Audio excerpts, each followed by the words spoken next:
ওই উরুস, তারপরে গিয়া গানো, যাত্রা, এমন মাইক আনে, এমন ঘুমুর ঘুমুর আওয়াজ, কলব রুহু থেকে রুহু কলব থেকে কাকার লোকে ফিডার লোকে, ঠিক কিনা কও?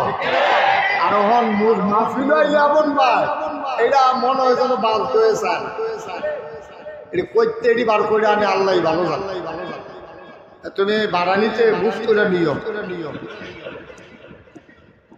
আমিন কর, জোরে কর। আমি যেই কথাটা বলছিলাম, মুসলমান ইমান কারে? ইমান হচ্ছে মুখে স্বীকৃতি দেওয়া, অন্তরে বিশ্বাস করা, কাজে প্রকাশ করা, এটার নাম হইল ইমান। আপনি মুখে বললেন লা ইলাহা ইল্লাল্লাহ, সারাদিন বললেন, এতে কি আসে যায়? আপনি লা ইলাহা ইল্লাল্লাহ বলতে হবে, অন্তরে বিশ্বাস করতে হবে, কাজে প্রকাশ ঘটাইতে হবে। লা ইলাহা ইল্লাল্লাহ আপনারা যখন বলবেন, এটার আবার প্রকাশও ঘটাইতে হবে, কাজে এবং অন্তরে বিশ্বাস করতে হবে। 1000 বছর আগে, খুব খেয়াল করে শুনেন, নবীজি, ওই যে নবীদের কাজ হলো অন্ধকার থেকে আলোতে নিয়ে আসা, ওমরাহি থেকে হেদায়েতে নিয়ে আসা। সারা গুহায় 40 বছর বয়সে তিনি যখন উপনীত হলেন, জিবরাইল ফেরেশতা এসে সালাম, আসসালাতু ওয়াসসালামু আলাইকা ইয়া রাসূলুল্লাহ, আসসালাতু ওয়াসসালামু আলাইকা ইয়া হাবিবাল্লাহ। নবীজি বললেন ওয়া আলাইকুমুস সালাম ওয়া রাহমাতুল্লাহ। জিবরাইল এসে বলে ও মুহাম্মদ, সবাই পড়েন সাল্লাল্লাহু। নবীর নাম শুনলে কি পড়তে হয়? 2-1 বার না বারবার, 2-1 দিন না প্রতিদিন, 2-1 সপ্তাহ না প্রতি সপ্তাহ, 2-1 মাস না 12 মাস, 2-1 বছর না সারা জীবন আমরা পড়ব সাল্লাল্লাহু আলাইহি ওয়াসাল্লাম। জিবরাইল সেটাকে কয়, ও মুহাম্মদ, আজকে থেকে আপনার পরিচয় মুহাম্মদ ইবনে আব্দুল্লাহ না। মক্কা শরীফে বাবার নাম ছেলের নামের সাথে জড়াইয়া পরিচয় হয়। আল্লাহ নবীর নাম হইল মুহাম্মদ, বাবার নাম হইল আব্দুল্লাহ। এই জন্য আল্লাহ নবী মুহাম্মদ ইবনে আব্দুল্লাহ। জিবরাইল এসে কয়, আজকে থেকে আপনার পরিচয় মুহাম্মদ ইবনে আব্দুল্লাহ নয়, আজকে থেকে আপনার পরিচয় মুহাম্মাদুর রাসূলুল্লাহ।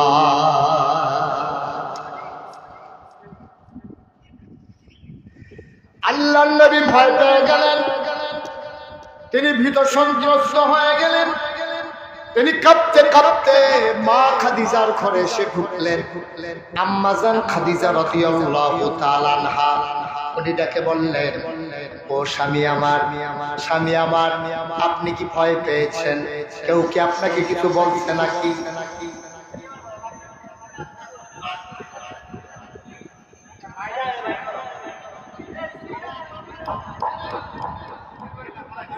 জি, ওকে, ফাইন। ওনারা চেষ্টা করতেছে, মেশিনারি জিনিস তো, এটা নিয়ে বিরক্ত হওয়া যাবে না। এটা যদি বন্ধ হয়ে যায় কিছু করার নাই, মেশিনারি জিনিস, এটার উপরে কোনো গ্যারান্টি নাই। তবে একটু দেখে শুনে আনা লাগে। এটা কর্তৃপক্ষ আগামী বছর আনতে, আমি আই তাহলে অন্য হুজুর আই হোক, যেটাই হোক, মাইকটা বুঝ করে আইন, আল্লাহ যেন কবুল করে, সবাই করে আমিন। এখন মনে হয় আগের চাইতে একটু ভালো আছে, একটু ভালো হয়েছে না? হুজুর একটু ভালো হয়েছে না? সবাই পড়েন আলহামদুলিল্লাহ। একটু আওয়াজটা ক্লিয়ার মনে হয়, একটু খেয়াল করে শুনেন, কথা বললেন, তাইলে কিছু কথা নিয়ে বাড়িতে যেতে পারবে। এখন নবীজির বয়স কত? কথা বলে কত? জিবরাইল এসে ঘোষণা দিল, আপনি মুহাম্মদ ইবনে আব্দুল্লাহ না, আপনার পরিচয় হলো আপনি মুহাম্মাদুর রাসূলুল্লাহ।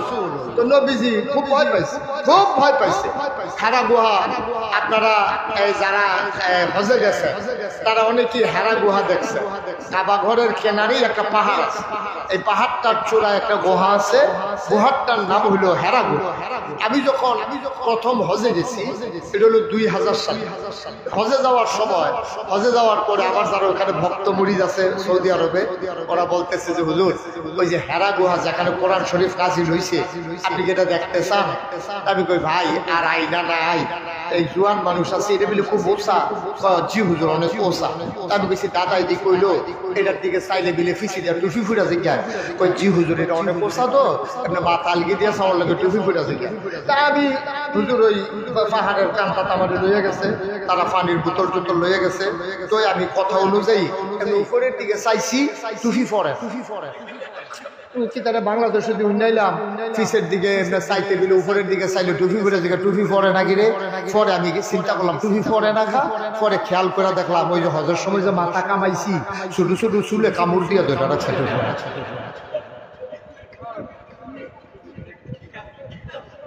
এটা ফল লই লই ছোট চুলের লেগে মারছে। আলহামদুলিল্লাহ বানাতে তা আমারে যখন দেখাইলো আমি দেখলাম যে আরে বাবার এত ওসা, এটা কেমনে কিটা করো? আমি বললাম বাইরে দিব ওসা লাগে। কই যে হুজুর বেডি বেড়ে উঠতে আসে। তো চিন্তা করলাম বেডি তো জুটি উঠতে পারে, তো আমরা তো ভেড়াইছে কেন? তো চিন্তা করলাম যে আল্লাহ ভরসা, যা ওই উঠা শুরু করি। কাম লাগলে বাইকের তো ঘুরে দিয়ে ঘুরেছে গিয়া ভিওরা, তারা পানির বোতল টোতল লইয়া জুয়ান মুড়িদ আছে, তারা শক্ত সমর্থ বেড়াইতেছে। আমরা উঠা শুরু করলাম। উঠতে উঠতে উঠতে উঠতে উঠতে উঠতে উঠতে কয়েকবার জিরাইয়া পানি খাইয়া যখন ঠিক হেরা গুহাটার কাছে গেছি, গিয়ে দেখি প্রচন্ড ভিড় মানুষ এখানে বৈশা একটু তাসবিহ তাহলিল করে, দোয়া করে, দুরূদ শরীফ পড়ে। ঠিক যেই জায়গায় নবী বসা ছিলেন এই জায়গায় বসার সুযোগ আছে। সুতরাং ১,৫০০ বছর পরেও অবিকল ওই রকমই আছে। তা আমার যারা ভক্তমণি এখানে থাকে, তো তারা এই আরবি ফারে ওই দেশে, তো তারা কিতা জানে আমার ব্যাপারে কইছে পরে দেখলাম যে সবাই জায়গা খালি করে দিচ্ছে। তো খালি করার পরে আমি গিয়ে ঢুকলাম। তো ঢুইকা আবার একবারে মনে হচ্ছিল, কেন আমার মনের কথাটা আপনাদেরকে বলি, ওইখানে ঢোকার পরে আমার মনে হয়েছিল যেন ১,৫০০ বছর পরে আজও যেন সেই হারা গুহার ভিতরে নবীর গায়ের গন্ধ পাওয়া যায়। আবার চোখ দিয়ে টপ টপ করে পানি পড়তেছিল। আমি উঠে চলে আসলাম নেমে যাবো বলে। আমার ভক্তবরী যখন দেখলো আমি কাঁদতেছি, হুজুর উঠার সময় যত কষ্ট, নামতে এত কষ্ট না, কান্দা লাভ নাই, আপনি কান্দাকাটি করেন না, নামতে সুবিধা আছে। তারা তো বুঝছেন আমি কেন কান্দি। তারপরে আমার জিজ্ঞেস কান্দেন খা। আমি বললাম আমার নবীর বয়স যখন ৪০, তখন আমার আম্মা খাদিজা রাদিয়াল্লাহু তাআলা আনহার বয়স ৫৫ বছর। ২৫ বছর বয়সে নবী বিয়ে করেছেন। আম্মাজান খাদিজার তখন ৪০ আর নবীজির বয়স এখন ৪০। আম্মাজান খাদিজার বয়স এখন ৫৫। সুবহানাল্লাহ কয় না? ৫৫ বছরের একটা বুড়া মহিলা। আমি চিন্তা করলাম আমি জুয়ান মানুষ, ২৪ বছর আগের কথা, তখন তো আমি আরো যুবক।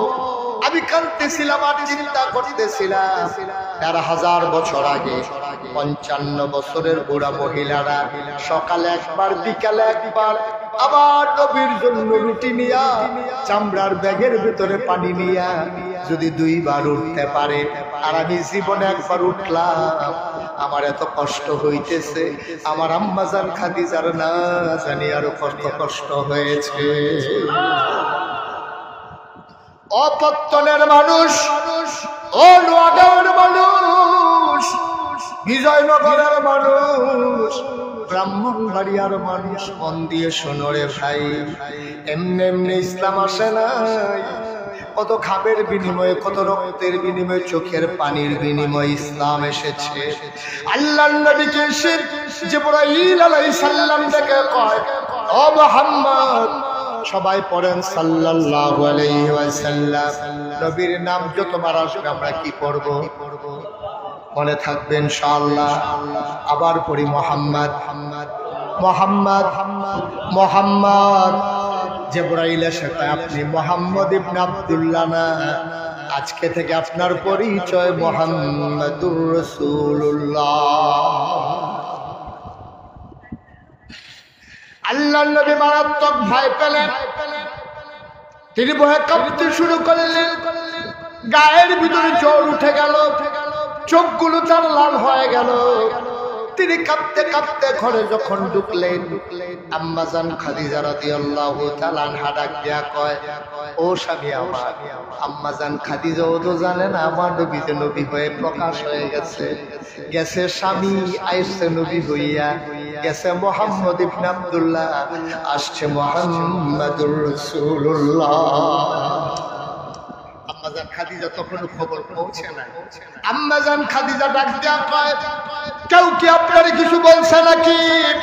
আপনি আমার কাছে বলেন। তিনি বলো প্রভাবশালী মহিলা ছিলেন, উনি টাকাওয়ালা মহিলা ছিলেন, কত পবিত্রা মহিলা ছিলেন, এই জন্য ওনার নামের উপাধি হয়ে গেল তাহেরা, তিনি পবিত্রা। তার ব্যাপারে কোনো টিটকারি মস্কারা মারার সুযোগ ছিল না। আম্মা জান খাদিজা ডাক দেয়া কয়, আপনি কি কোনো কষ্টে আছেন? কেউ কি আপনাকে কিছু বলেছে? আল্লাহ নবী ডাক দেয়া কয়, না খাদিজা, কেউ আমারে কিচ্ছু বলে নাই। হারা গুহা আমি যখন ধ্যানমগ্ন, আল্লাহর এক ফেরেশতা জিবরাইল আমার এসে ডেকে কয়, আমি নাকি মুহাম্মদ ইবনে আব্দুল্লাহ না, আমি নাকি মুহাম্মদুর রাসূলুল্লাহ। এই কথাটা বলার সাথে সাথে একটা কথা আম্মা জান খাদিজা জিজ্ঞেস করেন নাই, কবে থেকে নবী, কে বানাইলো নবী, কার জন্য নবী, এই নবী লাস্টিং করবে কতদিন, কোনো কিছু জিজ্ঞেস করলেন না। আম্মা জান খাদিজা শোনার পরে পরে এক বাক্যে রায় দিয়ে দিলেন, আপনি অবশ্যই নবী।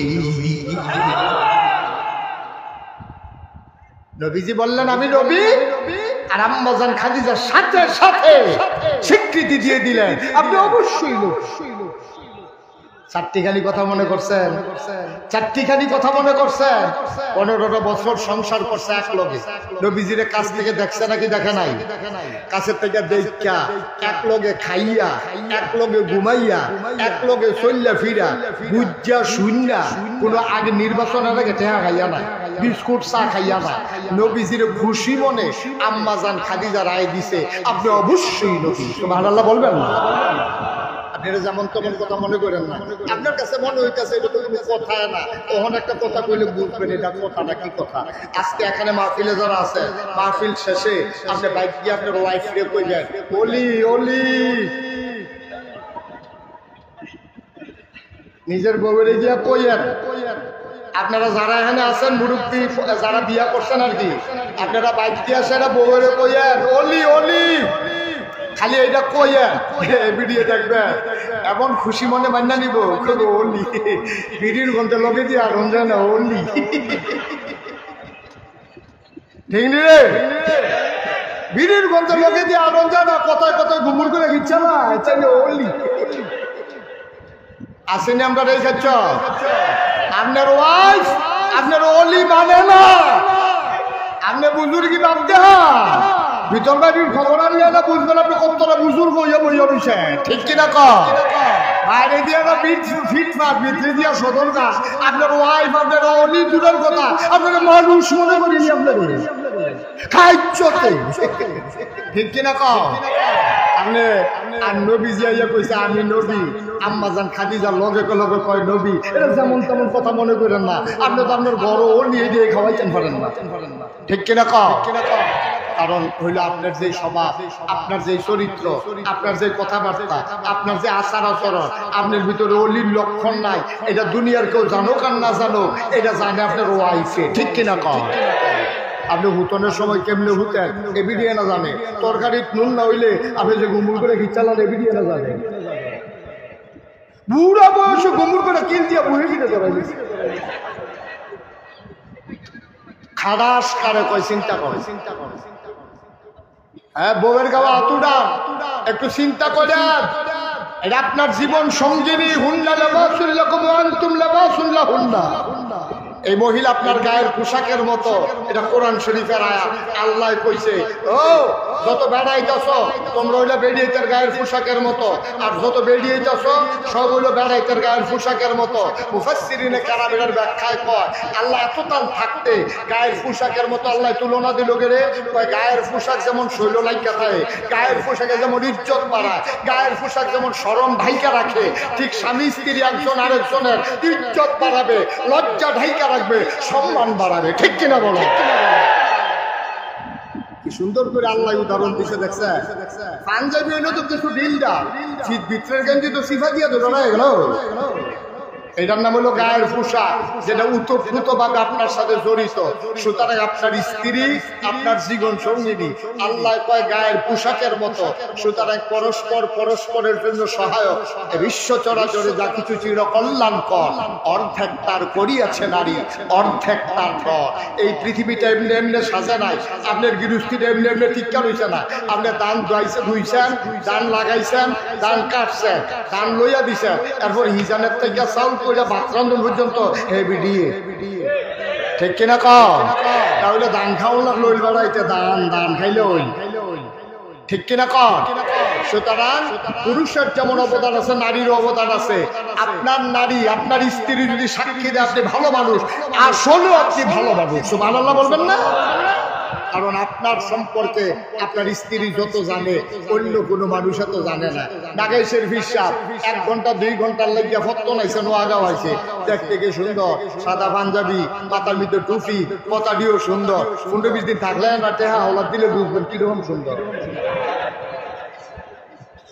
5 লাইন লেখা চলে না বোঝা যায়, তাই না? কস কাটতে কাটতে গেলে ভিতরে ঢুকালায় তিনি ফ্যাসাবের নাম দিয়ে হোমা চুরি করে এই খাইছেন, তাই না? ঠিক কিনা কও? এরপরে যদি আপনি আবার কন কিরে তুই আমরা গাছের কাগজ চুরি করলি, তুই আবার দেখবেন আইস দিয়ে আমরা গাছের কাগজ কত মাইসে খা, তোরা গাছের তলে দিয়ে কেউ আনতে পারিনি কাগজ হইব দূরের কথা। সুতরাং নবীজির ব্যাপারে সবচেয়ে বেশি জানেন ওনার স্ত্রী আমাদের আম্মা, যিনি জীবন সঙ্গিনী। 55 বছর বয়সে নবীর স্বীকৃতি দিয়ে দিলেন আপনি অবশ্যই নবী, সুবহানাল্লাহ বলবেন না? নবী চমকে উঠলেন, তিনি থমকে দাঁড়ালেন, তিনি আশ্চর্যান্বিত হয়ে গেলেন। তিনি আবার খাদিজারে ধরছে, খাদিজা তোমার লোক আমি সংসার করলাম, তুমি রুটি দিয়ে এলে আমি খাইলাম, আমি কইলাম আমি নবী, আর তুমিও কও অবশ্যই আপনি নবী, তুমি বুঝতে কেমন নাবিছে নবী, সুবহানাল্লাহ বলবেন না? আপনার ভিতরে 4টা জিনিস দেখছি, কয়টা? আহা কথা কয় না। আপনার ভিতরে আমি 4টা জিনিস দেখছি, এই মক্কায় কোনো মানুষের মাঝে পাই নাই। আমি মনে মনে চিন্তা করছি আপনি কিচ্ছু একটা ওইবেন, এটা আমি আগেই বুঝছি, আপনি যে কিচ্ছু একটা ওইবেন এটা আমি আগে বুঝছি। কোন দিন বুঝছো? যেই দিন আপনার ব্যবসায় সিরিয়া মানে, সুবহানাল্লাহ বলবেন না? এটা হলো 15 বছর আগের কথা। কয় বছর আগের কথা? 15 বছর আগে বুঝছিলাম আপনি যে কিচ্ছু একটা হইবেন। কি বুঝছো? কোনোদিন তো কিছু করো নাই। কোয়ার দরকার নেই, এই দিনটার অপেক্ষায় ছিল, আজকের এই দিনটার অপেক্ষায় ছিলাম। আপনি যে কিচ্ছু একটা হবে এটা আমি আগেই টের পাইছিলাম। কখন? আপনি যখন অসহায় ছিলেন, আপনার চাচার ঘরে থাকতেন, আমার সম্পদ ছিল, কারণ এর আগে আমার 2টা বিয়ে হয়েছে, 2 জামাইয়ের খুব টেহা আছে, জামাই মারা যাওয়ার সব টেহা আমি পাইছি। আমার আব্বাও ধনী মানুষ ছিল, বাপেরতে পাইছি, জামাইতে পাইছি, এই 3 জনের সম্পদ পাইয়া মক্কায় কয়েকজন ধনীর ভিতরে আমি খাদিজাও একজন, কিন্তু আমার টেহারি ব্যবসা বাণিজ্য লাগানোর মতো কোনো মানুষ পাইতেছিলাম না। আমি সবারই জিজ্ঞেসলাম, ও মক্কায় কি একটাও ভালো মানুষ নাই?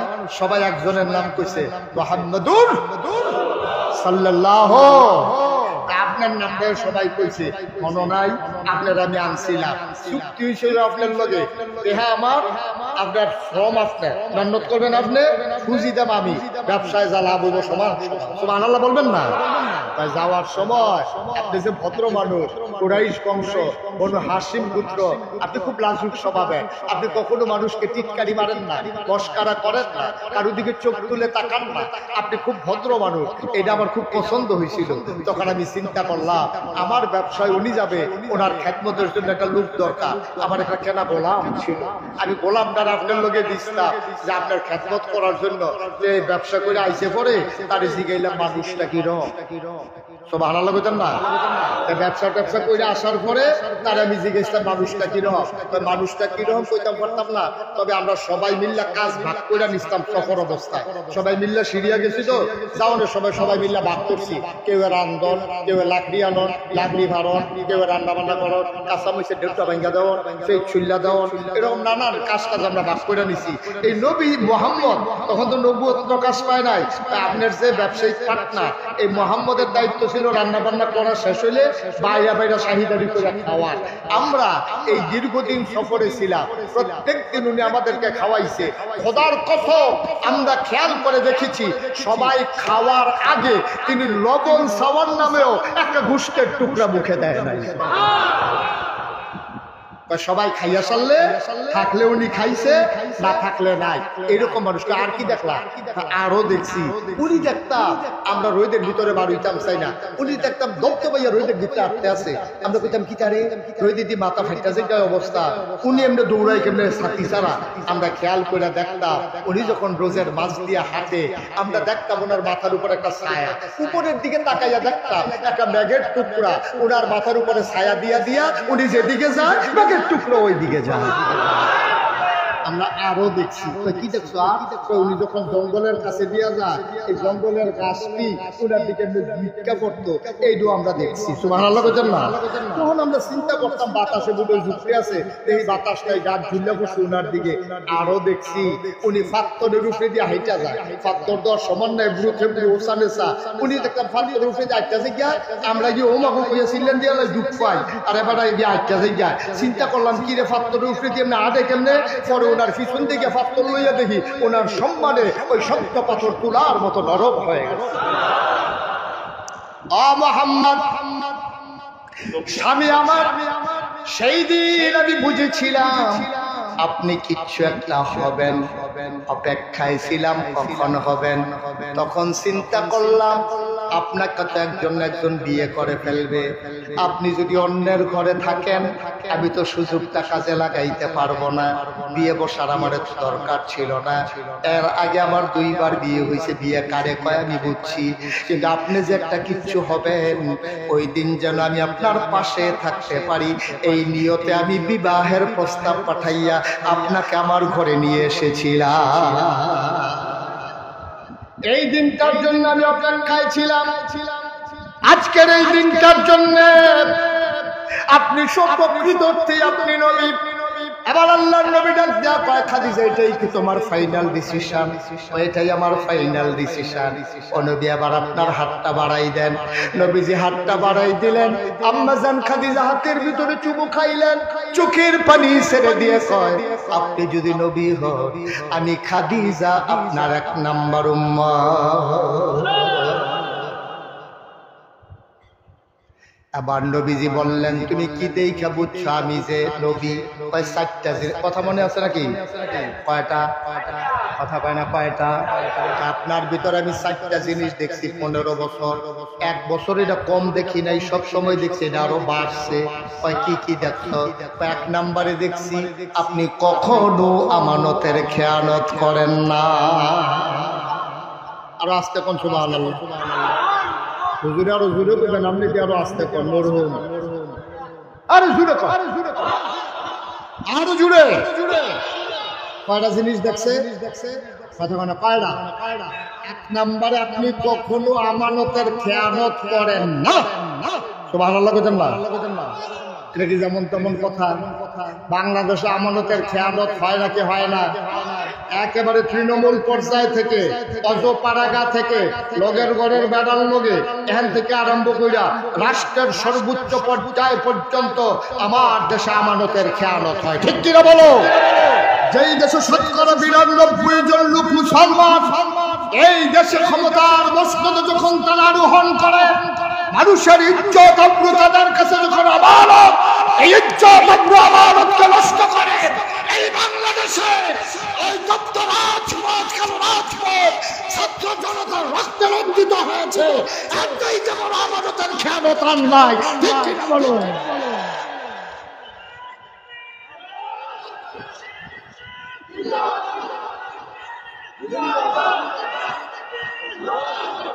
রাষ্ট্রের যারা অধিকর্তা হবে তাদের কাছে একজন ভিক্ষুক মহিলা থেকে শুরু করে রাষ্ট্রের সর্বোচ্চ মানুষটা পর্যন্ত তার ইজ্জত, তার সম্মান, তার টাকা পয়সা, তার জীবন তাদের কাছে আমানত। ওই আমানত যখন রাস্তায় ধুলোবালি খায়, যখন আবার সোনার ছেলেরা রাস্তায় শহীদ হয়ে জগদ্দল পাথরকে হটাতে চায়, এটাই হচ্ছে সবচেয়ে বড় আমানতের খেয়ানত। ঠিক কিনা বলো? অথচ 1500 বছর আগে নবীর ব্যাপারে উনার স্ত্রী 1 নম্বরে রায় দিল, আপনি কখনোই আমানতের খেয়ানত করেন, আমানতের খেয়ানত করেন। কয়টা ছিল? কয়টা ছিল নবীর গুণ? 1 নম্বরে আপনি কখনো আমানতের খেয়ানত করেন না। 2 নম্বরে আপনি কখনো ওয়াদা খেলাফ করেন না। আমাদের দেশে ওয়াদা খেলাফ করে নাকি করে না? কথা বলে করে নাকি করে না? এটা অনেক বছর আগের 2001 সালে।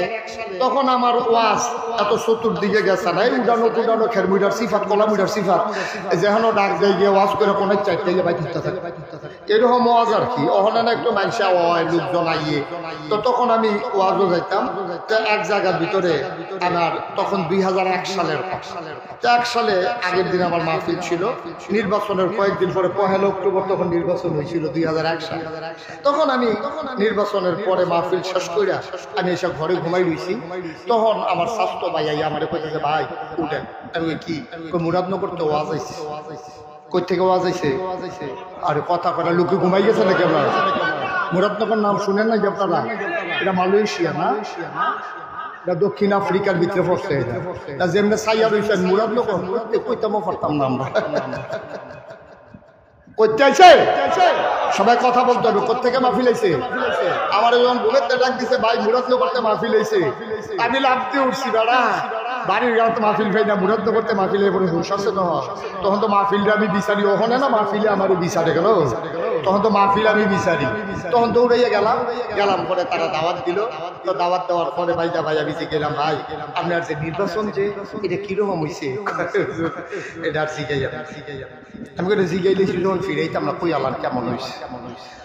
যদি নির্বাচন মুরাদনগর কেমন হয়েছে এটা যদি আপনার কই তাহলে আপনি সেই আফসোস করবেন, ইস আমরা বাড়ি যদি মুরাদনগর হইত। আমি বেড়া আমার বাড়ি ব্রাহ্মণপাড়া, আমি তোমার কইছি মুরাদনগর বাড়ি করাম। না হুজুর আফসোসটার কথা কই আসছি। আমি কই কিরকম? হুজুর নির্বাচনের আগে সপ্তাহখানেক আগে দিয়ে একবার আমার ঘুমেতে ডাক দিয়া তো চৌড়ানো তো ডাক দিয়েছে পরে হুজুর আমি লাভ দুধ চালাইছি রাইতের পাশে 2:30টা। কয়টা? তো আমি কই রাইতের 2:30টার সময় আপনি এক ডাকে উঠলেন কেমনে? হুজুর ফাতলা ঘুম তো নির্বাচনের আগে কম ভালো উঠন লাগে কখন যারা তো এর লেগে গাড়া ঘুমটা দিই না পাতলা ডাকের লোকে ফাল দিয়ে উঠতে যাই। তো আমি উঠতে সেটা কিতা করছো? উঠছি পরে এবার আইন না আমার 1500 টাকা দিছে 500 টাকার নোট। আমি জিজ্ঞাসা কি একটা আমি কি তোমার কাছে টেহা পাই? হয় না। তো কিছু কিনবা আমার পায় না তো টেহা তো কিনতা ভাই সাহেব কোনো খবর রাখেন না। আমরা মুরাদনগর না প্রতি বুট 500 দাম উঠছে। তা আপনার ঘরে 3 ফুট 3 5 1500। আমি হুজুর দাওয়াত দিতে নাইছেন ভোট দিচ্ছে টেহা খান টেহা রাখছেন অসম্ভব। আমরা কি অত ব্যবহার নি টেহা? আমি কই কিতা কইছে? আমি কইছি ও নির্বাচনের রহন বাহির হইছে এক সপ্তাহ, এত আগে যখন 500 দাম উঠতে গেছে গা আগের দায়িত্ব কত উঠে না আছে টেহা রাখতে পারে।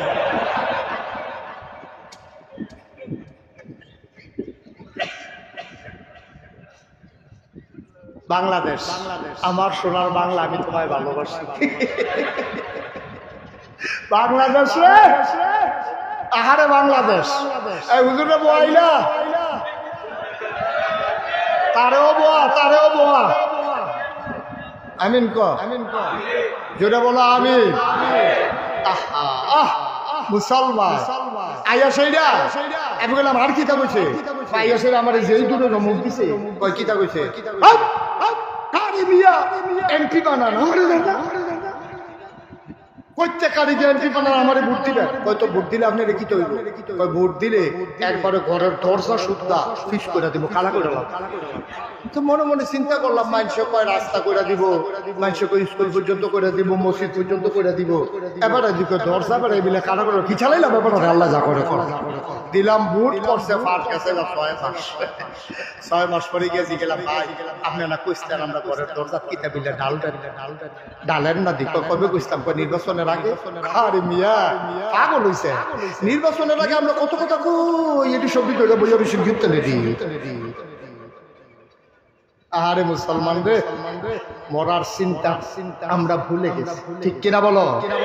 আমাদের কথা একরকম কাজ একরকম, আমরা ওয়াদা করি একরকম, ওয়াদা খেলাফ করতে একটা সেকেন্ডও দেরি করি না, ঠিক কিনা? আবার মজা মারে এমপি সাহেব আবার কয় রে তার যে কথাটা বললাম কি রে ফানিত্রা কাছে কথা কাছে কথার ভিতরে রাখ নাই। আপনি মাশাআল্লাহ উপযুক্ত লোক, সে যত বড় বাংলাদেশে তত বড় নেতা, ঠিক কিনা? যে যত মিছা কথা কইতে পারে হইল তত বড় নেতা। আমি একবার এক জাফত খাইতাম গিয়েছে না এই এলাকার যে চেয়ারম্যান এর ভিতরে হেবারে ফোন দিছে, হেবারা খাইয়া আর দুইটা খেয়াল করে চেয়ারম্যান সব খাইয়া আর দুইটা আছে এমন কেন একটা ফোন আইছে। ফোন ধরে সেটা কথা চেয়ারম্যান সাহেব আমরা তো আপনার গ্রামে দাওয়াত খাইতে পাইতেছি, আপনি কয় যে আমি আমি দিশা ফতের সারি খুলতে ঘুরি আপনার হালাইয়া খাইতাম পারি তে খাইয়া আর দুইটা এমনি বুতাম করে সিম টিংলা দিয়ে ফাটফাট করে কি সঞ্জয় তো তারে অসভ্য, ঠিক কিনা কও? আসল কথাটি কইলে আর ভাল লাগে। ওয়াজ কি উফরে পড়তাছে, দইরা বইয়া আরো আইতে আছে। আল্লাহর নবীর ব্যাপারে আম্মাজান খাদিজা বললেন চারটা জিনিস দেখ। কয়টা গেল? কয়টা? আপনি ওয়াদা খেলাফ করেন না, আপনি আমানতের খেয়ানত করেন না, আপনি কখনো অভাবী কোনো মানুষকে খালি হাতে ফিরাই দেন না। কি কথা রে? আমরা তারা ভিক্ষা চাইলে মাফ করো, আসেনি খাচ্ছ মাফ করো। আর নবীজি কোনো প্রমাণ নাই যে কোনো মানুষরা খালি হাতে ফিরাইছে। এই ব্যাপারে পরে একটা তাফসীর ইবনে কাসির থেকে একটা মজার হাদিস তোমাদেরকে শোনাবো। 4টা কথা আগে শেষ করি। 1 নম্বরে আপনি কখনো ওয়াদা খেলাফ, আমানতের খেয়ানত, আপনি কখনো অভাবীকে খালি হাতে ফিরাই, আপনি কখনো আত্মীয়তার সম্পর্ক ছিন্ন করেন। এই 4টা গুণ কি শুধু না বড়? সাংঘাতিক বড়। আজকে বাংলাদেশেও এই 4টা গুণ রক্ষা করার মানুষ খুব কম। ফুতে বাপ স্বীকার করে না, বিয়ে মা স্বীকার করে না, ফুতে বিয়া করে সেরা বউ লইয়া পাগল হয়, মায়ের খবর নাই, ঠিক কিনা কম? এটি বিশেষ করে বিদেশ দেখি খায়, এটি আরো সর্বনিম্ন। আটকা বউ হইয়া তার মাথাটা গেছে গরম, ঠিক কিনা কম? বিদেশটা আটকাইয়া বিয়া করে সেরা বউয়ের কিতা করবো না কিতা করবো, কপাল বালাতে যে আম্মা রাখছে না বর্বরায় অসভ্য কয় না। কথা শুনে যাও, যদি তোমার বউ মরে যায় তুমি বিয়া করলে আবার একটা বউ হয়, ঠিক কিনা কও? বউ বাজ্যা গেছে গা, আবার তুমি বিয়া করছো, আবার বউ হইছে, মানে রাখবা বউ গেলে বউ পাওয়া যায়, বউ মারা গেলে বউ পাওয়া যায়, কিন্তু মা মারা গেলে আর মা পাওয়া যায় না, ঠিক কিনা বলে? আমরা শেষের দিকে কষ্ট হইতেছে আপনাদের না? ছেড়ে দেওয়া দরকার। আর সামান্য যে কথাটুকু বলতেছিলাম, নবীজি কখনো কোনো মানুষকে খালি হাতে ফিরাই দেন। এটা দিয়ে আমরা শেষ করবো ইনশাআল্লাহ। প্রমাণ কি? আল্লাহর নবী খুব খেয়াল করো মজার ঘটনা। তাফসীর ইবনে কাসিরের ভিতরে ইবনে কাসির দামিশকি রাহমাতুল্লাহ আলাইহি তিনি এই হাদিসটা এনেছেন। আমি কোথাও এই হাদিসটা আর পাই নাই। বড় মূল্যবান একটা হাদিস, আমার কাছে মনে হয়েছে বড় মজার হাদিস। আল্লাহর নবীর কাছে এক সাহাবা আসলেন, ওনার বাড়ি একেবারে নিবৃত পল্লীতে, অজপাড়া গায়ে বর্ডার বেল্টে, একেবারে সীমানায় বাড়ি। তিনি দৌড়ে দৌড়ে নবীর কাছে আসলেন, এসে বললেন আসসালাতু ওয়াসসালামু আলাইকা ইয়া রাসূলুল্লাহ। নবী বললেন ওয়া আলাইকুম আসসালাম ওয়া রাহমাতুল্লাহ। সাহাবা বসে গেলেন, বললেন ইয়া রাসূলুল্লাহ গুস্তাকি মাফ কর দিজিয়ে, বেয়াদবি মাফ করবেন, একটা কাজ হয়ে গেছে। কয় কি কাজ হইছে? কয় নবী গো আপনি তো আমাদের রুহানি আব্বা, নবী হইল মুমিনের রুহানি পিতা, একজন মুসলমানের 4 জন আব্বা। কয়জন? কথা বলে না, কয়জন? একজন মুসলমানের 4 জন আব্বা, একজন হলো আদি পিতা আদম, আরেকজন হলো জাতির পিতা ইব্রাহিম, 3 নম্বরে রুহানি পিতা আমার নবীজি, 4 নম্বরে যার যার আব্বা তার তা। তাহলে আব্বা কয়জন? ওহন আব্বা দেখা শুরু হইলে মাইকে কেন শুরু হয়, আব্বা শেষ হয় না, ঠিক নি রে? মাইকে মাইকে হুজুর খেয়াল করছেন নি? আব্বা ডাহা শুরু হলো কত জাতের আব্বা, মাইকে তার মানে কেরফিরি করে আব্বার ঠেলা, এরপর আব্বা শেষ হয় না। একজন মুমিন মুসলমান তার 4 জন আব্বা। কয়জন আব্বা? সবাই কোন মারহাবা। নবীজি হলেন রুহানি পিতা। নবীজির কাছে আইসা সাহাবা কই ইয়া রাসূলুল্লাহ বেয়াদবি মাফ করবেন, একটা কাব্দ করাই লিছি। কই কি? আমি তো আপনার ফুট, আপনি আমার রুহানি বাপ। এখন আপনি যদি আমার আব্বা হন তাহলে আমার বাচ্চা কাচ্চা আপনার নাই ডাকবে। তা আমার মেয়ে বিয়ার, খুব খেয়াল করেন কিন্তু সিহন কথা, আমার মেয়ে বিয়ার উপযুক্ত হইছে, আমি তো থাই একটু দূরে, মদিনা শহর থেকে একটু দূরে, ইচ্ছা করলে সবসময় আইতাম পারি না। জামাইটা পাইছি বালা, বদরের যুদ্ধে অংশগ্রহণ করছে, মাশাআল্লাহ 5 ওয়াক্ত নামাজ মসজিদে গিয়া পড়ে, সিটার বাটপাড়ির ভিতরে নাই, মাশাআল্লাহ অনেক ভালো মানুষ, স্বভাব চরিত্র ভালো, আপনার ব্যাপারে খুব ইশক আছে, আল্লাহর তাওহীদের ব্যাপারে কোনো আপোষ করে না। এই লোকটা পাইয়া, জামাইটা ভালো পাইয়া, দেখায় শোনায়ও ভালো, আমার মেয়েটারে তো বিয়ে ঠিক করে ফেলছি, বিয়া তো আল্লাহ করলে হয়ে গেছে। সুবহানাল্লাহ বলবেন না? নবীজি বলছেন মাশাআল্লাহ, খুব ভালো খবর, আমি দোয়া করি তাদের দাম্পত্য জীবন সুখময় হোক, আল্লাহ নেক সন্তান দান করুক। সব দোয়া টোয়া শেষ, এবার সাহাবা আস্তে করে কইতাছে ইয়া রাসূলুল্লাহ শব্দ ঠিক আছে, আপনি দোয়া করছেন নাতিনেরও বিয়ে হইছে আপনার, তবে আপনার যে নাতিন, আপনার নাতিনের বিয়েতে আপনি কি কোনো উপহার দিবেন না? সুবহানাল্লাহ বলবেন না? দেখছেন নবীর লোকের উম্মতের সম্পর্কটা দেখছেন। আপনি পারবেন নি ফির সামনে কইতেন যে হুজুর সারা জীবন আপনি রাখা রাখলাম, আমি তো আপনার মুড়ি, আমার মাইয়া তো আপনার নাতি, তাই যে বিয়া ঠিক হয়েছে কিছু দিতেন না? হ্যাঁ বাড়ায় আরো আশায় থাহে, তোমার মাইয়ার বিয়ে হইলে লুঙ্গি আর সাথী তো আমি পায়া।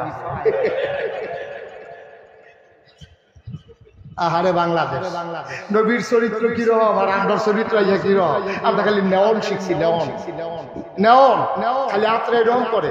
বাংলাদেশও যত ফিসাব দেখবা এইটা হিকছে না, কেটাই জানি গুড়ান দিয়ে এমনি কইরা দিছি, আবার গুড়া যাই গিয়া নাদান টাকার আশায় বৈশা থাকে। আর আমার নবীজি জীবনে কেউ খালি হাতে ফিরাইল না, আর তুমি খালি নিতা ইচ্ছো, জীবনে দিতা ইচ্ছো না। তোমার মতো লাদানকে আসমানের নিচে আর আছে, ঠিক কিনা কও? তুমি যেটা এই ফিরালির নাম দিয়ে যেটা 8 খাও, এরতে বালা চান্দরা মুড়ো বইয়া লইলে ভাঙ্গা বসিন ধরে আরো বালা পাইলে হইতো। হাত আছে, হাও আছে, রক্ত মাংস আছে, আলম কালাম আছে, মাটি কাটলেও তো ডেলিভার শটে হাওয়া যায়। মানুষের কাছে 8 খাইতে শরম করে না? লজ্জা নাই, শরম নাই? এখন নবীজির কাছে সাহাবা কথা মনে আছে নিও, ভুলে গেছেন কথা, মনোযোগ নাই কথায় না। নবীজির কাছে সাহাবা এসে কই ইয়া রাসূলুল্লাহ আপনার নাতিনের যে বিয়ে দিলা, আপনার দাদা হিসাবে কোনো উপহার দিবেন না? সুবহানাল্লাহ সুবহানাল্লাহ সুবহানাল্লাহ। কথার ওজন কত, কথার ভিতরে মহব্বত কত, অধিকার কত বড় অধিকার। আর নবীজি খুব লাজুক মানুষ, পকেটে হাত দিছে দিয়া দেখি একটা পয়সাও, এমন লজ্জা পাইছে চেহারাটা লাল হয়ে। সুবহানাল্লাহ, মাথাটা নিচু করে ফেলছে। আমি কেমন নবী, আমার সাহাবা মেয়ের বিয়েতে উপহার চাই, আমি দিতে পারলাম না। নবীজির মাথা নিচু করে মুচকি হাসলেন, হেসে বললেন সাহাবা আমার, আজকে তো আমি কিছু দিতে পারলাম না, আগামীকালকে তুমি সকালে আসো, তো তোমার কাছে আমি একটা গোপন সংকেত দিয়ে রাখি, যদি দেখো আমার ঘরের দরজা বন্ধ, তোমাকে গোপন সংকেত হলো তুমি দরজার ভিতরে শিকল ধরে 3 বার নাড়া দেবা, তখন আমি বুঝবো তুমি চলে আসছো। আসলে তোমার জন্য দরজা খোলা, তুমি ডাক দিতে পারবা, তোমার জন্য অনুমতি আমি দিয়ে রাখি। আসার সময় ছোট্ট একটা শিশি আর একটা কাঠিয়ে, সুবহানাল্লাহ কইতেন না? এখন পরের দিন সকালবেলা সাহাবা এসে দেখে নবীজি আরাম ফরমাচ্ছে, নবীজি ঘরের ভিতরে আরাম করতেছেন, ভেতর থেকে দরজা বন্ধ, সাহাবারে নবীজি অনুমতি দিয়ে রাখছে। সাহাবা এসে দরজার ধরে 3 বার নাড়া দিলেন, নবীজি দরজা খুলে দিলেন, আহলান সাহলান মারহাবা, মোস্ট ওয়েলকাম, আমার ঘরে তোমাকে স্বাগত। সুবহানাল্লাহ বলবেন না? আল্লাহর নবী স্বাগত জানাইয়া আবার সাহাবাকে ঘরে ঢুকাইয়া বললেন, ও তোমার তো আজকে আসতে বলছিলাম না? জি ইয়া রাসূলুল্লাহ, শিশি আনছো? তো উনি লুঙ্গির সিফাত থেকে শিশি বার করে, কাঠি আনো নাই? জি ইয়া রাসূলুল্লাহ, কাঠিও আছে। আল্লাহর নবী সাহাবা কয় আমার সামনে নবীজি বসালেন, পাঞ্জাবির হাতটা কনুই পর্যন্ত উঠাইলেন, খুব খেয়াল করেন, তিনি হাতটা উঠাইয়া কনুই পর্যন্ত পাঞ্জাবির হাতাটা গুছাইয়া তিনি আবার হাতের ভিতরে এইভাবে কচলাইতে শুরু করলেন। কতক্ষণ এই হাতে কচলায়, আবার বাম হাত ডান হাত কচলাইতে লাল হয়ে গেল, পশমের গড়ায় মুক্তার দানার মতো খাম জমে গেল।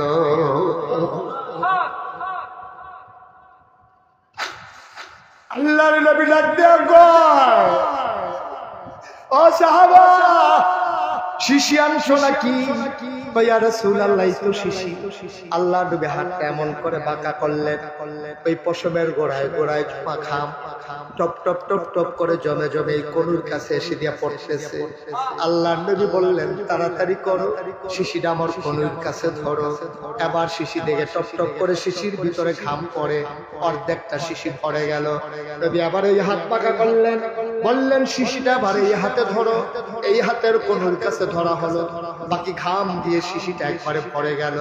আল্লাহ নবী মুখটা বন্ধ করে ওই ছোট্ট কাঠিটা হাতে দিয়া দিলেন। নবীজি আবার চোখের পানি ছেড়ে দিয়ে কয়, সাহাবারা রে, আমি তোর এমন নবী, আমার নাতিনের বিয়েতে আমি কোনো উপহার দিতে পারলাম না, আমার গায়ের জমানো ঘাম, এটাই আমার নাতিনের বিয়েতে আমার পক্ষ থেকে উপহার।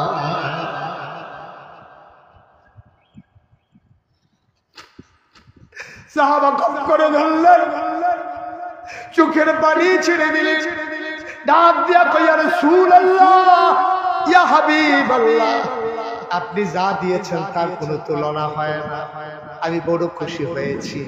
সাহাবা বিদায় নিয়ে দিলেন দৌড়। মেয়েটা দাঁড়িয়ে আছে ঘরের কিনারে, আব্বা নবীর থেকে হাদিয়া নিয়ে আসবে।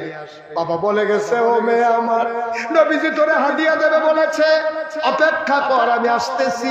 মেয়েটা বাড়ির সামনে খেজুর গাছের নিচে দাঁড়াইয়া শুধু মরুভূমির দিকে তাকিয়ে আছে, বাবা কখন আসবে। তাকাইয়া দেখে একটা আফসা আফসা মানুষ দেখা যায়। মেয়েটা দিলেন দৌড়, দৌড়ে দৌড়ে গিয়া দেখে বাবা ঘামতেছে, চোখ দিয়া পানি পড়তেছে। মেয়েটা ডাক দিয়া, আব্বা আপনার হাত তো দেখি খালি, আমার বিয়েতে আমার নবীজি কোনো উপহার কি দেয় নাই? বাপ চোখের পানি ছেড়ে দিয়ে কয়, ও মেয়ে আমার, তোর মতো ভাগ্যবতী মেয়ে মক্কায় মদিনায় আর দ্বিতীয় একজন গোনাই গো মেয়ে। তোর এত দামি উপহার দিয়েছে। তিনি খুঁটির ভিতর থেকে ছোট্ট শিশি বের করলেন। মেয়েটা শিশিটা বের করার সাথে সাথে চতুর্পাশ সুগন্ধের সাথে সাথে ভরে গেল।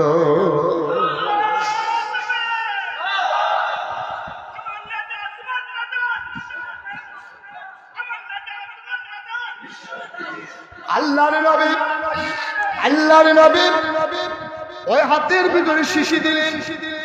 ওই মেয়েটার বাবা মেয়েটার হাতের ভিতরে শিশিটা দিয়া কয়, ও মেয়ে আমার, আমার নবী তোরে বেশি কিছু দিতে পারে নাই, সবচেয়ে দামি জিনিসটা তোরে দিয়ে দিয়েছে।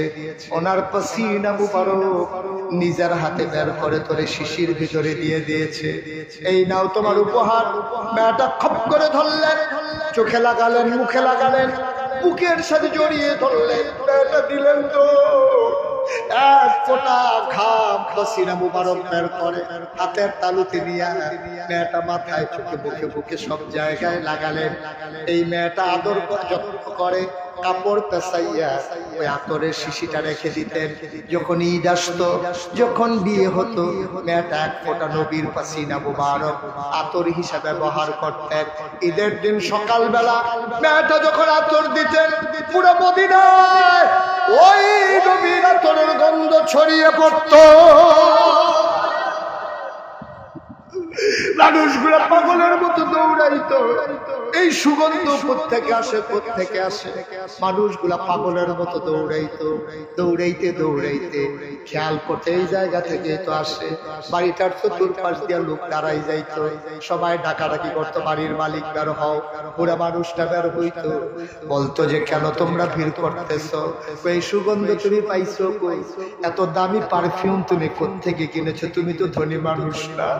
সাহাবা চোখের পানি ছেড়ে দিয়ে কাঁদতে বলতেন, ভাই এটা আমার কেনা কোনো সুগন্ধি না, আমার নবীর দেওয়া আমার মেয়ের বিয়েতে উপহার, এইটাই সেই সুগন্ধ। এবার মদিনার সকল মানুষ মিলে বাড়িটার নাম রেখে দিল সুগন্ধি বাড়ি। বাড়িটার নামই হয়ে গেল সুগন্ধি বাড়ি। বন্ধুগণ, এই নবীজি তোমার আমার নবী। আমরা যারা নবীর উম্মত, আমরা যারা আশিকি রাসূল দাবি করি, এখন আমাদের কি দায়িত্ব? দায়িত্ব? নবী যেমন করে কথা বলেছেন আমি তেমন করে কথা বলবো, নবী যেমন করে খেয়েছেন আমি তেমন করে খাবো, নবী যেমনি 5 ওয়াক্ত নামাজ জামাতের সাথে আদায় করেছেন আমি 5 ওয়াক্ত নামাজ জামাতের সাথে আদায় করব। আমার নবী জীবনে সুদ খায় নাই, আমি প্রয়োজনে পেট মাটিতে লাগাইয়া থাকবো, তারপর আমি সুদ খাবো না। ঠিক কিনা বলেন? যদি আমি আশিকে রাসূল হয়ে থাকি, যদি আমি আশিকে রাসূল হয়ে থাকি, যদি আমি নবীর উম্মত হয়ে থাকি, আমি সুদ খাইতে পারি না, আমি ঘুষ খাইতে পারি না, আমি মদ খাইতে পারি না, আমি মানুষকে ঠকাইতে পারি না। আসুন আজকের এই মাহফিল থেকে সিদ্ধান্ত নিয়ে, বড় বুদ্ধিমান মানুষ বুঝা ফেলছে হুজুরের ওয়াজ সাইজ হইয়াইতে আছে আর বইয়ের আসল কাজটাই তো হয় নাই, আসল কাজটাই তো হয় নাই। সবাইকে ধৈর্য ধরে বসতে হবে। আজকে আমার মন সাক্ষী দিয়েছে, আজকে প্রায় 33 বছর আমি মুশতাক ফৈজি ওয়াজ করি। 33 বছর ওয়াজ করার পর আমার একটা অভিজ্ঞতা হয়েছে, কোনো মাহফিলে যখন আমি যাই, মাহফিলে কদম দিলে মাহফিলটার ওজন বুঝি। আজকে আমার মনে হয়েছে এই মাহফিলটা আল্লাহ কবুল করে নিয়েছে। নাইলে আল্লাহ তো দৃষ্টি দিয়ে আমাদেরকে ভাষায় দিলেই, কিন্তু আল্লাহ তো সুযোগ করে দিয়েছেন এই কবুল হওয়া মাহফিলটাতে আমরা একজন উঠবো না, সবাই মিলে আল্লাহর দরবারে তওবা করব। দরকার আছে নাকি নাই? আমাদের সবার আমল নামায় গোনা আছে, আমরা সবাই মিলে তওবা করব। কার দরবারে? কথা বলা কার কাছে? আল্লাহর কাছে আমরা তওবা করব। মাপ চাইবো কার কাছে? আল্লাহর কাছে। ফিটার ঠেলায় পুলিশরা আব্বা ডাকতেন, আর্মির বাড়ি আব্বা ডাকে, সেকেন্ডে সেকেন্ডে আব্বা বাড়ি আছে ফিটাল লোকে। আর অন্যায় করলেন আল্লাহর কাছে মাপ চাইতে মন চায় না, না পুলিশে আব্বারা হ্যাঁ, আর্মির আব্বারা হ্যাঁ, আল্লাহরে আল্লাহ কইয়া ডাক দিতে মন চায় না, মাহফিল থেকে উঠে যেতে মন চায়? আপনারা কে গ্যারান্টি দিছে যে আপনি আবার আগামীকাল ঘুম থেকে উঠবেন? সুতরাং গোনাগুলা যদি মাফ করাই নিতে পারেন, আল্লাহ নবী বলেছেন কেউ যখন খালেস অন্তরে তওবা করে, পাহাড় পরিমাণ নিয়ে তো গোনা নিয়া তওবা করার কারণে মানুষটা মাসুম নিষ্পাপ মায়ের গর্ভের শিশুর মতো হয়ে যায়। সুবহানাল্লাহ বলবেন না? তওবা করার দরকার আছে নাকি নাই? আমরা সবাই মিলে তওবা করব। আমি এতক্ষণ কাউকে বসতে বলি, এই তওবা করা, দোয়া করা, এটা আদব হচ্ছে খুশুর সাথে নম্র ভদ্র হয়ে আল্লাহর দরবারে লুটিয়ে পড়া। যদি জায়গা থাকে আপনারা যে যেখানে আছেন সেখানেই বসে পড়ুন, যারা যেখানে আছেন সেখানেই বসে পড়ুন। ইনশাআল্লাহ আমরা এখন তওবা করব। সবাই চক্ষু বন্ধ করে বসে, যারা পারেন নামাজের মতো করে বসে, সবাই চক্ষু বন্ধ করে নামাজের মতো করে বসে আমরা তওবা করি। আল্লাহ যেন আমাদের জীবনের গুনাহগুলো মাফ করে দেন। সবাই পড়েন আমিন। কে বলবে? আপনি বলবেন? জি শুনেন, আমরা তওবা করব। তওবা করার আগে মাহফিল কর্তৃপক্ষের পক্ষ থেকে উনি 1 মিনিট একটু কথা বলবেন, একটা লোক নড়বেন না, জায়গায় থাকবেন। আমরা এখনই তওবা করব ইনশাআল্লাহ। জি জি। আসসালামু আলাইকুম। ওয়া আলাইকুম আসসালাম। আলহামদুলিল্লাহ, আসলে জায়গার ব্যাপারটা আমি কথা বলবো না, হুজুর দোয়া করবেন। এই আমি কোনো দোষ করলাম না, কিছু ভুল করে জায়গা দিতে পারছি না, নাম বলে মাফ করে দাও। আলহামদুলিল্লাহ। আর আজকে হুজুর পরিবারে আসলে সবাধিক ভালো করে প্রোগ্রাম দেন, উনি আমার বিশ্বাস। আমি এই জায়গায় বয়ান দিয়েছিলাম, ওই জায়গায় আকি দাদা ঠিক না, সেই জন্য ওই জায়গায় আইসা হুজুরের কাছে বয়ান দিয়েছি 2 বছর। এরপর থেকে আমি সিরিয়ালটা দেওয়া দিতে যে কোনোভাবে আমার বাড়িতে যাইতে হবে, হুজুরকে দাওয়াত করছি। আমার বাচ্চারা সবাইকে নিয়ে মুসলিম মানুষ আপনাদেরকে দাওয়াত করে যেই পরিমাণ জায়গা দেওয়ার কথা ছিল, আপনারা অনেক মানুষ আসবেন। আমি আপনাদের কাছে দোয়া চাই, আপনাদেরকে জায়গা দিতে পারছি না, কষ্ট দিচ্ছি। আল্লাহ আবার আল্লাহ রসুলের কাছে আমাদেরকে মাফ করে দিবে, আমাদের এই কমিটি। 1 আর 2 নাম্বার হলো এই মাহফিল করতে যাইয়া অনেকে আমার চাচা মাহমুদ একটা প্রত্যক্ষ দ্বারা বয়াত হইতা আমার পরিবার আপনারা শামিমার হুসাইন সাহেব আমার আপনারা শফিক সাহেব এদের সাথে সেই মাহফিলের বানা হয়ে যাচ্ছে। এই জন্য হুজুরের কাছে আগামী বছর আমরা চাই না, আল্লাহ মাহফিল কবুল করুন। আমি আমাদের সাথ দিতে পারি।